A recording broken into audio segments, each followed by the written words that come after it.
9h05. C'est un podcast en 8 épisodes que nous avons choisi de diffuser à l'approche des 2 ans du drame de la rue d'Aubagne à Marseille. Car 9h05, c'est l'heure à laquelle, le 5 novembre 2018, 2 immeubles s'y effondraient, engloutissant 8 vies, celles de Chérif, Fabien, Julien, Marie-Emmanuelle, Nias, Ouloum, Simona et Taher. 2 ans après, nous avons donc cherché ce que ce 5 novembre a révélé, les questions qu'il a soulevées, les changements qu'il a entraînés. Aujourd'hui, Laurence Mildonian se penche sur le difficile travail de deuil des familles des victimes. Cet épisode est dédié à la mémoire de Julien.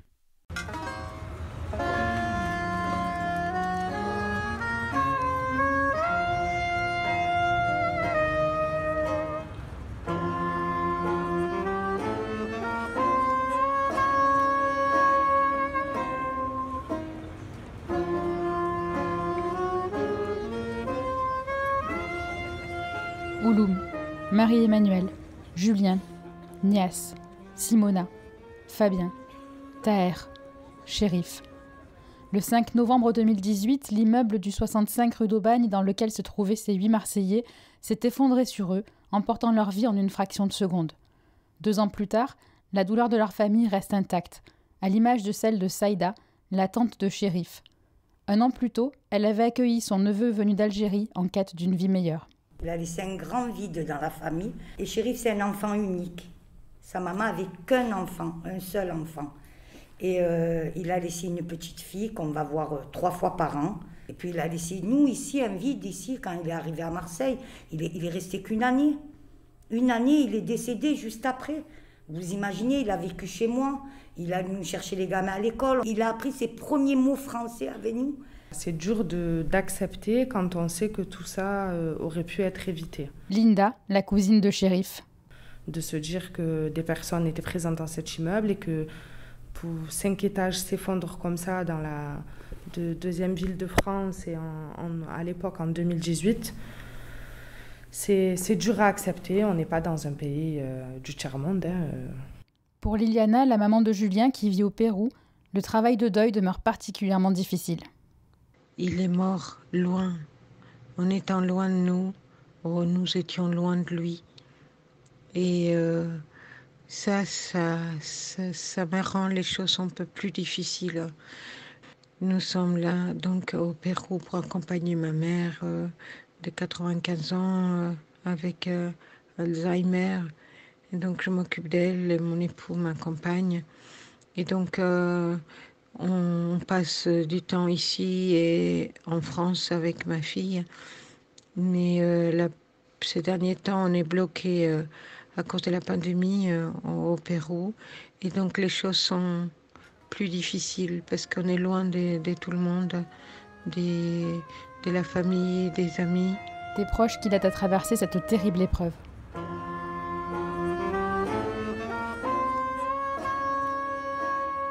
Ce qui m'aide surtout, c'est sa vie. Revoir les images, les souvenirs avec lui, et tout ce qu'il a fait, tous ses amis, toutes les personnes qu'il a rencontrées, qui m'ont dit tellement de bien de lui.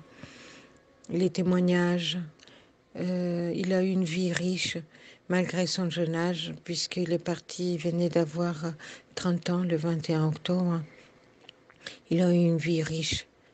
Et ça, je passe et repasse toutes ces lectures et ces livres comme la Bible, le Coran, la Torah, je les trouvais dans sa chambre et d'autres livres, j'essaye de lire, de comprendre.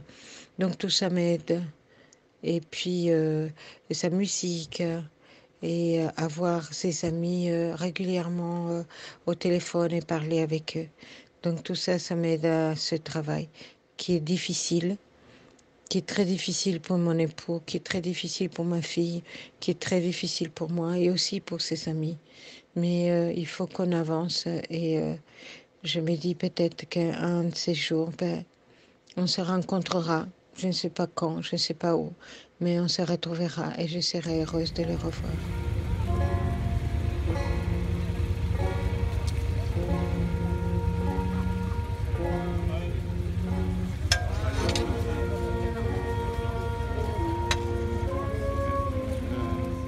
l'année dernière, quand on a eu les hommages pour le premier anniversaire, on a ressenti énormément de sensibilité et d'amour, d'amitié, d'affection de la part de beaucoup de personnes que nous ne connaissions pas et qui étaient à nos côtés. Et puis bien sûr les amis aussi de Julien et nos amis qui nous ont accompagnés. Donc on a eu des moments forts. Julien. Chérif. Fabien. Simona. Yes. Marie-Emmanuel. On tient le choc grâce à toutes ces personnes. C'est difficile, mais on les tient aussi parce qu'on a de bonnes raisons pour tenir. Parce qu'avant tout, on se bat pour que la justice soit faite et que les responsables puissent être passés devant la justice. Et donc ça, c'est important. Pour nous, c'est pour ça que nous tenons le choc, parce qu'il faut aller jusqu'au bout de ça. Et puis nous tenons le choc aussi parce qu'on a beaucoup de choses à faire. Il faut qu'on soutienne et qu'on aide dans la mesure du possible les personnes qui ont été délogées et qu'on le dise, que ces personnes méritent d'un logement, méritent d'une vie meilleure. Ce qui apaiserait ma douleur, on peut, d'une certaine façon, ce serait que les coupables, enfin, soient jugés et puissent être punis pour les empêcher de continuer à faire du mal, les empêcher de commettre des crimes, parce que ça, c'est un crime, de laisser vivre des gens dans des habitats dangereux. Comme ça servira d'exemple pour ceux qui font la même pratique, pour qu'ils arrêtent. Ça m'apaiserait beaucoup. Et puis de voir, pourquoi pas, le quartier des Noailles, la rue d'Aubagne, mieux traités. La famille de Chérif attend aussi beaucoup de la justice et des institutions.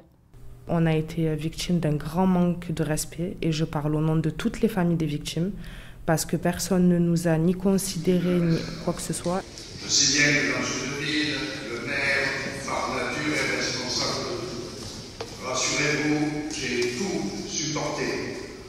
Et je vous ai dit la compassion que j'ai compte tenu que ces 8 morts nous hanteront longtemps dans mon histoire de la vie politique. Pour le reste, je ne crois pas que ma présence soit souhaitée, et ici se déroulera normalement à l'hôtel de ville la minute de silence, le décollement d'une plaque, les drapeaux en berne, tout sera fait comme... Pour la première fois en 2 ans, vu que la municipalité a changé, on nous a, par respect, et je les en remercie, donné une date pour qu'on soit reçu par la maire de Marseille dans son bureau par elle-même, qu'on allait participer et exprimer nos souhaits, qu'est-ce qui nous ferait plaisir pour ces commémorations. Et c'est déjà la première fois que ça arrive, donc on voit déjà le changement à Marseille. 2 ans après, malheureusement, c'est grave, mais il va à peine 2 ans après avoir une plaque en leur honneur, et ce qui aurait dû être fait pour moi quelques jours après ce drame, quoi.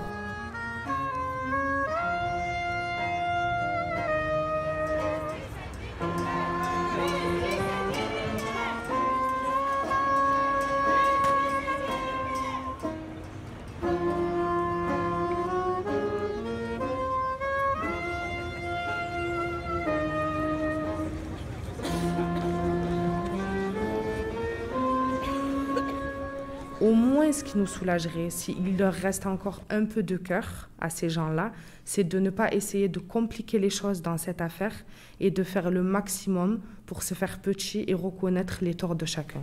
On a assez souffert, on a du mal à s'en remettre, on a du mal à se relever de cette histoire. Alors, un minimum, reconnaître leurs torts et tout faire pour que cette date de procès arrive vite et qu'on essaye de se reconstruire, nous, derrière, même si la peine, elle sera toujours. Mais voilà, au moins enlever ce poids-là. Taher. Julien. Chérif. Fabien. Simona. Yes. Marie-Emmanuel. Chérif. Ni oubli ni pardon. Ni oubli, ni pardon. Ni oubli, ni pardon. Ni oubli. Ni pardon. Ni oubli, ni pardon. Ni oubli, ni pardon. Ni oubli, ni pardon. Ni oubli, ni pardon. Ni oubli, ni pardon. Ni oubli, ni pardon. Ni oubli, ni pardon. Ni oubli, ni pardon. Ni oubli, ni pardon. Ni oubli, ni pardon. Ni oubli, ni pardon. Ni oubli, ni pardon. Ni oubli, ni pardon.